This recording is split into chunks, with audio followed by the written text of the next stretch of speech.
아모스 5장은 이렇게 시작합니다. 내가 너희에 대하여 애가로 지은 이 말을 들으라 라고 말씀하고 있습니다. 이 아모스서는 여로보암 2세 때 기록되었습니다. 가장 부궁할 때, 가장 경제적으로 평안이 있을 때 지금 이 아모스 선지자가 이 북이스라엘을 향한 애가 조가를 지었다라는 것입니다. 너희가 결국은 이렇게 망할 것이다. 그렇기 때문에 너희는 반드시 여호와를 찾아야 한다라고 경고하셨습니다. 오늘 18절은 이렇게 시작합니다. 화 있을진저 여호와의 날을 사모하는 자여 너희가 어찌하여 여호와의 날을 사모하느냐. 우리가 여호와의 날을 사모합니다. 그리고 사모해야 될 것 같습니다. 그러나 이 날은 어떠한 사람에게는 회복의 날이지만 오늘 나와 있는 이 북이스라엘 사람들에게는 심판의 날이었습니다. 그날은 어둠이요 빛이 아니라. 그날을 어떻게 묘사하고 있냐면 사자를 피하다가 곰을 만나게 되는 형국입니다. 이 곰을 피하기 위해 집으로 들어가서 손에 벽을 대었다가 뱀에게 물림 같은 그러한 저주가 이스라엘 백성에게 있을 것이다. 어느 곳도 안전하지 못하다. 내가 피했다고 생각했지만 결국은 나는 심판을 받게 될 것이다 라는 표현을 이런 식으로 하고 있습니다. 그러면서 20절 여호와의 날은 빛 없는 어둠이 아니며 빛남 없는 캄캄함이 아니냐. 이 어둡고 캄캄한 여호와의 날에 대해서 오늘 이렇게 경고하고 있습니다. 그러나 이스라엘 백성은 이것들 가운데 착각하고 있었습니다. 우리가 지금 모든 것이 잘 되고 있다. 경제적으로도 윤택하고 있고 우리가 여호와 하나님을 반드시 섬기고 있으니 우리는 태평성대를 유지할 것이다 라는 그런 착각 가운데 있었다라는 것이죠. 21절입니다. 내가 너희 절기들을 미워하며 멸시하며 너희의 성회를 기뻐하지 아니하나니. 북이스라엘 백성이 여호와 하나님을 섬기지 않았던 것이 아닙니다. 이들은 지금 유월절, 맥추절, 오순절 수많은 절기들을 잘 지키고 있었습니다. 그리고 또 성회들로 모이는 것들, 드려지는 모든 예배들 가운데 이들은 잘하고 있다라는 생각을 하고 있었습니다. 22절인데요. 내게 번제나 소제를 드릴지라도 너희가 드리는 새벽 예배, 수요 예배, 금요철야, 그리고 주일 예배까지 너희가 드리는 모든 예배들을 잘 드리고 있을지라도 내가 받지 아니할 것이요. 그리고 이들이 살찐 희생의 화목제도 내가 돌보지 아니하리라. 너희가 수많은 헌금을 나에게 갖다 바치지만 이것을 하나님께서 보지 않겠다. 내 노랫소리를 내 앞에서 그칠지어다. 좋은 화음으로 드려지는 귀한 성가대도 하나님께서 더 이상 듣지 않겠다. 그러니까 이 북이스라엘 가운데 이 찾아오는 하나님의 심판의 날에 이러한 예배가 없었던 것이 아닙니다. 이러한 헌신과 헌금이 없었던 것이 아닙니다. 오히려 이런 것들이 더 잘 드려지고 있었습니다. 문제는 무엇이냐면 24절입니다. 오직 정의를 물같이 공의를 마르지 않는 강같이 흐르게 할지어다. 하나님께서 진정으로 원하시는 것은 24절이다 라고 표현하고 있으면서 25절 이스라엘 족속아 너희가 40년 동안 광야에서 희생과 소제물을 내게 드렸느냐? 안 드렸다라는 거예요. 변변치 않게 하나님께 지금보다 오히려 광야 때가 더 변변치 않았는데 내가 그때 너와 친밀하게 교제하지 않았느냐? 이 이야기를 이렇게 표현하고 있습니다. 26절인데요. 너희가 너희 왕, 식국과 기운이라고 표현되고 있는데 이것은 아수르의 신들입니다. 식굿은 판결의 왕입니다. 그리고 기운은 토성입니다. 수금지와 목토 천해명할 때 그 토성인데요. 그러니까 천체의 신이었죠. 근데 이 아수르의 신들을 섬겼다라는 것입니다. 그런데 이 마땅히 이 신들이라는 것은 나에게 도움을 주기 위하여 나의 필요 때문에 섬기게 되는데 결국은 어떻게 되냐면 이 신들로 인해서 내가 이 신들을 26절 하반절에 보니까 지고 가리라 라고 표현하고 있습니다. 나에게 도움을 줘야 되는데 나에게 힘을 줘야 될 신이 결국 나의 짐이 되었다 라고 표현하고 있다는 것입니다. 왜 짐이 되냐면 내가 너희를 다메섹 밖으로 사로잡혀 가게 하리라. 이 다메섹은 아람의 수도입니다. 북이스라엘의 인근에 있는 나라의 수도입니다. 그런데 이 아람 너머로 사로잡혀 가게 된다. 이것은 아수르를 의미하고 있습니다. 그러면서 내가 반드시 이 일을 이루겠다라는 것을 어떤 식으로 표현하고 있냐면 그의 이름이 만군의 하나님이라 불리우는 여호와께서 이렇게 말씀하셨다. 이것은 아모스 내가 이야기한 게 아니고 만군의 하나님 여호와의 이름이 반드시 이것을 심판하시겠다, 성취하시겠다 이렇게 말씀하고 있습니다. 저희는 24절 말씀으로 다시 돌아가서 오직 정의를 물같이 공의를 마르지 않는 강같이 흐르게 할지어다. 하나님께서는 우리의 어떠한 희생 제물이나 우리의 번제나 우리의 예배와 화목제를 기뻐하지 아니하시고 공의와 정의를 기뻐하신다라고 말씀하고 있습니다. 성경에서는 이 공의와 정의라는 단어를 굉장히 자주 사용합니다. 특별히 정의라는 단어는 미시파트라는 단어인데요, 재판하다라는 의미를 갖고 있습니다. 이 재판은 어떠한 의미가 있냐면 유전무죄, 무전유죄 이런 걸 하지 말라라는 것입니다. 공정한 판결을 하라는 것입니다.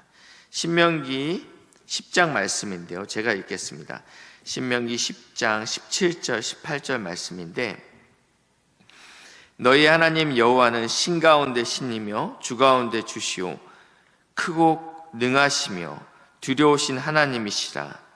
사람의 외모를 보지 아니하시며 뇌물을 받지 아니하시고 고아와 과부를 위하여 정의를 행하시며.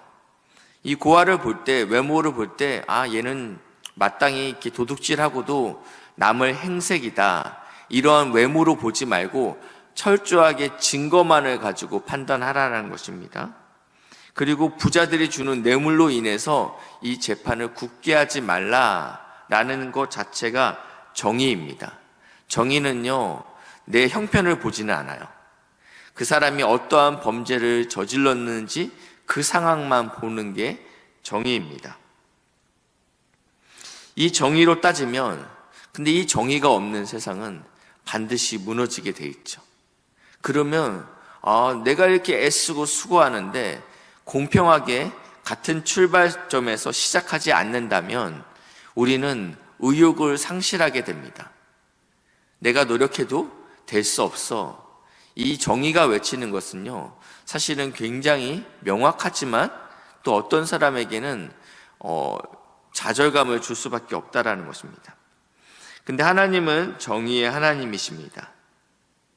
과부라 할지라도 그가 죄를 지었으면 벌을 받아야 되고, 부자라 할지라도 그가 아무리 뇌물을 주었을지라도 이것은 올바르게 판단되어야 되는 것이 하나님의 통치 원리 중에 하나입니다. 상황을 봐주지 않습니다. 그러면 결국은 우리는 다 죽어야 됩니다. 왜냐하면 우리는 모두 다 죄인이기 때문입니다. 근데 이 정의와 함께 반복적으로 나오는 단어가 공이라는 단어입니다. 공이라는 단어는 체다카입니다. 나무 막대기라는 뜻인데 기준이 되는 자의 역할을 하고 있습니다. 어떠한 물건이 긴지 짧은지 대볼 때 기준이 되는 나무 막대기로 딱 됐을 때 짧아, 아니 이거는 좀 긴데, 이러한 기준을 만드는 것이 체다카, 공이라는 뜻입니다. 근데 문제는 이 나무 막대기는, 이 판단의 기준이 되는 나무 막대기는 주로 이 체다카가 쓰여지는 모든 단어에는 하나님이 등장합니다. 창세기 6장 9절 말씀인데요, 창세기 6장 9절에는요 하나님께서 노아에 대해서 이렇게 표현하고 있습니다. 노아는 의인이요. 여기서 이 의라는 단어가 체다카라는 단어입니다. 당대 완전한 자라. 이 어떠한 기준, 나무 막대기로 노아의 의를 판단했겠죠. 근데 딱 맞는 사람이 나왔다라고 표현하고 있는 거예요. 그 이유가 무엇입니까? 그는 하나님과 동행하였으며, 노아가 포도주도 마시지 않고 자신의 하체도 보이지 않고 지금 이러한 기준을 이야기하는 것이 아니고 하나님과 동행했다. 이 체다카의 기준은 하나님이다.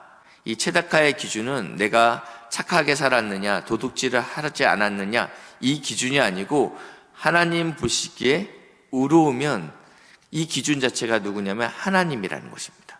그러니까 이건 관계적인 의의입니다. 그러니까 내 삶이 어떠하든지 상관없이 내가 하나님의 아들로 인정함을 받으면 되는 것입니다. 한 군데 더 보겠습니다. 창세기 15장 16절 말씀인데요. 창세기 15장